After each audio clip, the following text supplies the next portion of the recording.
اعوذ باللہ من الشیطان الرجیم بسم اللہ الرحمن الرحیم اللہم صلی علی سیدنا و مولانا محمد و علی آل سیدنا و مولانا محمد راحت قلوبنا و شفیع ذنوبنا و طبیب ظاہرنا و باطننا سیدنا محمد و علی آلہ و اصحابہ و اولیاء امتہ اجمعین الی یوم الدین۔ ہم ہیں آپ کے خادم، آپ کے نوکر ساجد علی قادری امیری، اور آپ دیکھ رہے ہیں ہمارا چینل تصوف قادری۔ سامعین محترم، آج کا ہمارا خوبصورت ٹاپک حضرت حبیب اجمی کی زندگی کا ایک خوبصورت واقعہ ہے، اور ان کی زندگی سے ہمیں کیا سبق ملتا ہے، اس واقعے سے ہم نے یہ سیکھنا ہے۔ دوستو، ٹاپک کی طرف بڑھنے سے پہلے آپ سب سے انتہائی ادب سے گزارش کروں گا کہ اگر آپ اس چینل پر نئے ہیں تو اپنے اس چینل کو ضرور سبسکرائب کر لیں، بیل آئیکن پر کلک کر کے آل نوٹیفیکیشن پر کلک کرنا مت بھولیں۔ سامعین محترم، حضرت حبیب اجمی شیخ المشائخ بہت بڑے ولی اللہ اور متقی اور پرہیزگار گزرے ہیں۔ ان کی زندگی سے لوگ آج بھی بہت کچھ سیکھ رہے ہیں، اور آج بھی آپ کی قدر و منزلت بہت زیادہ ہے۔ حضرت حبیب اجمی کے حوالے سے تاریخ میں ایک بہت ہی خوبصورت واقعہ ہے۔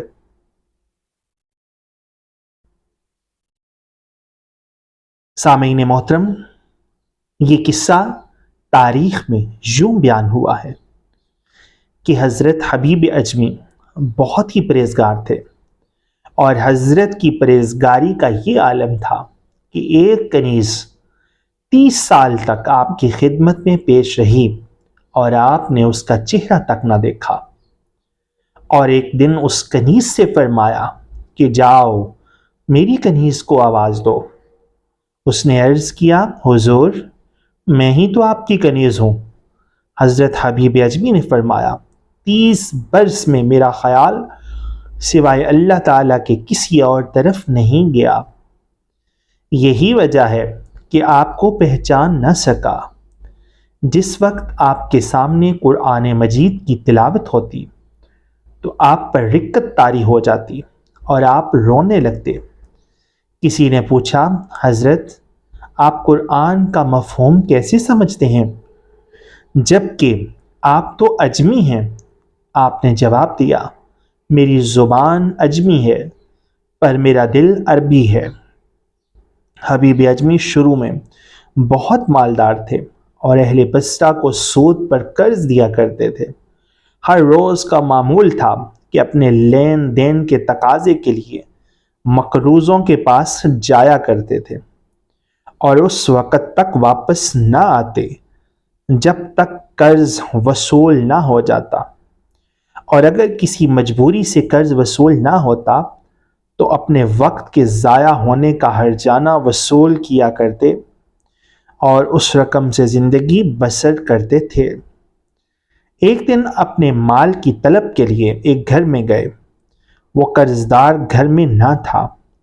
اس کی بیوی نے کہا، میرا خاوند گھر پہ نہیں ہے اور میرے پاس آپ کو دینے کے لیے کچھ نہیں، البتہ آج میں نے ایک بھیڑ ذبح کی ہے جس کا گوشت ختم ہو گیا ہے، البتہ سر باقی رہ گیا ہے، اگر آپ چاہیں تو بھیڑ کی سری آپ کو دے دیتی ہوں، وہ آپ اپنے ساتھ لے جائیں۔ آپ نے کہا، اچھا وہ سری مجھے دے دو۔ اس عورت نے وہ سری آپ کے حوالے کر دی۔ اب آپ وہ سری لے کر گھر پہنچ گئے۔ اپنی بیوی سے کہا، یہ بھیڑ کی سری سود میں آئی ہے، اسے پکاؤ۔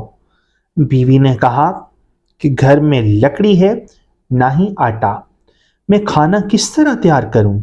آپ نے کہا، میں ان دونوں چیزوں کا انتظام بھی مقروضوں سے کرتا ہوں۔ آپ اسی طرح گھر سے نکلے اور روٹیاں اور لکڑیاں لے کر واپس گھر تشریف لائے۔ آپ کی بیوی نے ہانڈی چڑھائی، جب ہانڈی پک گئی تو چاہا کہ پیالے میں نکالے۔ اسی اثنا میں ایک سائل نے آ کر دروازے پر دستک دی اور سوال کرتے ہوئے راہ خدا میں کچھ مانگا۔ حبیب اجمی کہنے لگے، واپس جاؤ، ہم تمہیں اس میں سے کچھ دیں گے، اس سے تو نہ تم امیر ہوگے اور ہم فقیر ضرور ہو جائیں گے۔ سائل جب اس دروازے سے مایوس ہو کر واپس لوٹ گیا تو حبیب اجمی کی بیوی نے جب سالن نکالنا چاہا لیکن وہ ہنڈیا سالن کی بجائے خون سے بھر چکی تھی۔ بیوی نے شوہر کو آواز دی اور کہا، دیکھو تمہاری کنجوسی اور بدبختی سے یہ کیا ہو گیا ہے۔ جب آپ نے یہ حال دیکھا تو دل پر ایسا اثر ہوا کہ دل کی حالت ہی بدل گئی اور کہنے لگے، میری بیوی تو گواہ رہنا کہ میں نے آج ہر برے کام سے توبہ کر لی ہے۔ پھر آپ گھر سے باہر نکلے تاکہ قرض داروں کو تلاش کر کے اپنا مال واپس لیں اور پھر اس مال کو سود پر نہ چلائیں۔ جمعہ کا مقدس دن تھا۔ رستے میں کچھ لڑکے کھیل رہے تھے۔ جب ان لڑکوں نے حضرت حبیب اجمی کو دیکھا تو کہنے لگے، دیکھو سود خور آ رہا ہے، الگ ہو جاؤ، ایسا نہ ہو اس کے پاؤں کی گرد ہم پر پڑے تو ہم بھی ایسے ہی بدبخت ہو جائے۔ اللہ اکبر۔ جب یہ آواز حضرت حبیب اجمی کے کانوں تک پہنچی تو بڑے رنجیدہ ہوئے اور سیدھے حضرت حسن بصری کی مجلس میں جا پہنچے۔ حضرت حسن بصری رحمت اللہ تعالی علیہ کے ہاتھ پر آپ نے حقیقی بیعت کی اور نفس کی طہارت اور نفی اسبات کو پہچانا۔ یہ ایک ایسی نصیحت تھی کہ آپ کے دل کی دنیا بدل گئی۔ آپ حضرت حسن بصری کی محفل میں خطا کار بن کر گئے اور اللہ کے محبوب بندے بن کر واپس لوٹے۔ سامعین محترم، اس سے ہمیں یہ بھی سبق ملتا ہے کہ توبہ کا در حقیقی کامل مرشد کا در ہی ہے۔ زبانی کلامی توبہ بھی کام نہیں آتی۔ جاتے ہوئے ایک مکروز آپ کو دیکھ کر بھاگنے لگا، آپ نے اس کو آواز دی کہ پیارے بھائی، اب تو مجھ سے نہ بھاگ، اب مجھے تم سے بھاگنا چاہیے۔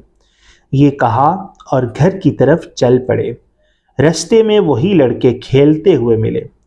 انہوں نے جب حضرت حبیب اجمی کو دیکھا تو آپس میں کہنے لگے، الگ ہو جاؤ، حبیب توبہ کر کے آ رہا ہے، اب جو ان کی گرد ہم پر پڑ گئی تو کہیں ایسا نہ ہو ہم گناہگار ہو جائیں۔ حضرت حبیب اجمی نے جب یہ جملہ سنا تو کہنے لگے، اے گناہوں کے بخشنے والے، عجب تیری رحمت ہے، ابھی میں نے تجھ سے صلح کی ہے، تو نے اس کا اثر مخلوق کے دلوں میں بھی پہنچا دیا ہے اور میری نیک نامی مشہور فرما دی ہے۔ پھر آپ نے آواز دی، جس نے حبیب اجمی کا کچھ دینا ہے وہ آ کے اپنے دستاویزات واپس لے جائے۔ یہ سن کر سب مکروز جمع ہو گئے۔ آپ نے جو مال جمع کیا تھا وہ سب لوگوں میں بانٹ دیا، یہاں تک کہ آپ کے پاس باقی کچھ نہ رہا، حتیٰ کہ سائل کو اپنا کرتا تک اتار کے دے دیا اور دوسرے سائل کے سوال پر اپنی بیوی کی چادر تک دے دی۔ پھر زندگی بسر کرنے کا یہ معمول بنا لیا کہ دن کو حصول علم کی خاطر حضرت حسن بصری رحمت اللہ تعالی علیہ کے پاس چلے جایا کرتے اور رات کو مجاہدے اور اللہ کے ذکر میں مشغول رہتے۔ پھر حضرت حبیب اجمی کی بیوی نے تنگ دستی اور فاقے کی شکایت کی اور مشورہ دیا کہ گوشہ نشینی کی بجائے کچھ کمائیں۔ حضرت حبیب اجمی نے کہا، آپ فکر نہ کریں، میں صبح مزدوری پر جاؤں گا اور تمہارے لیے بہت کچھ کما کر لاؤں گا۔ لہٰذا آپ رحمت اللہ تعالی علیہ مزدوری کے لیے نکلے اور سارا دن مراقبے اور مجاہدے میں گزار دیا۔ جب گھر پہنچے تو بیوی نے سوال کیا، کیا کما کر لائے ہو؟ آپ نے کہا، جس کی میں مزدوری کرتا ہوں وہ بہت کرم والا ہے، اس کے کرم کی وجہ سے آج میں اجرت طلب نہ کر سکا۔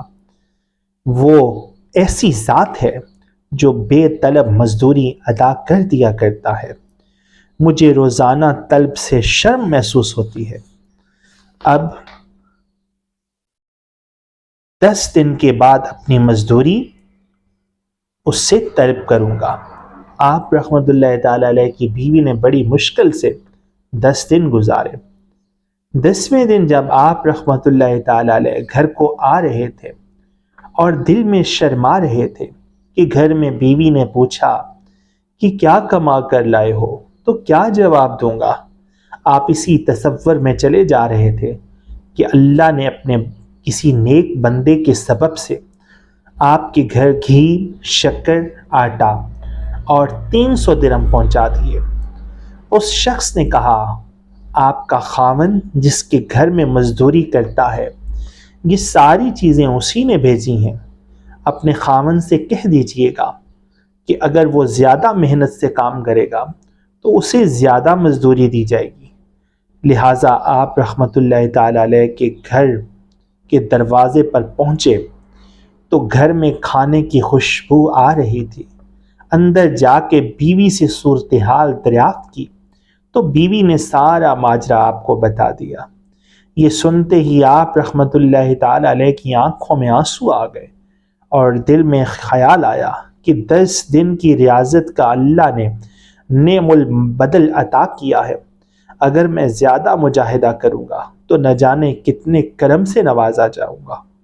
دوستو، یہ تھے حبیب اجمی، جنہوں نے نہ صرف دنیا میں آج تک آنے والوں کے لیے ایک سبق بن گئے اور مرشد کریم کی اطاعت ان کے دیے امر سے اللہ کے محبوب بندے بن گئے اور بہت بڑے عاشق رسول صلی اللہ علیہ وآلہ وسلم بھی۔ وہ کہتے ہیں نا کہ توبہ کا در کھلا ہے محمد صلی اللہ علیہ وآلہ وسلم کے شہر میں، اور اگر سمجھ آ جائے تو یہ دنیا تو پوری ہی میرے آقا کریم صلی اللہ علیہ وآلہ وسلم کا شہر ہے، اور توبہ کا در محمد عربی کے در کا فقیر یعنی فقیر کامل یا مرشد حقیقی۔ زبانی توبہ کر لینے سے بھی کام نہیں بنتا، حقیقی توبہ مرشد کے ہاتھ پر ہی ممکن ہے، لیکن حقیقی مرشد کا ہاتھ ہو۔ وصلی اللہ تعالی علی حبیبہ خیر خلقہ نور عرشہ وزینت فرشہ سیدنا محمد وعلی آلہ واصحابہ اجمعین برحمتک یا ارحم الراحمین۔ اگلی آنے والی ویڈیو تک کے لیے اپنے اس خادم کو، اپنے اس نوکر کو اجازت دیجیے۔ اللہ نگہبان، فی امان اللہ۔ چینل کو سبسکرائب کر لیں، بیل آئیکن پر کلک کر کے آل نوٹیفیکیشن پر کلک ضرور کر دیں، ویڈیو کو لائک کر دیں اور جتنا ہو سکے حق بات کو شیئر کریں۔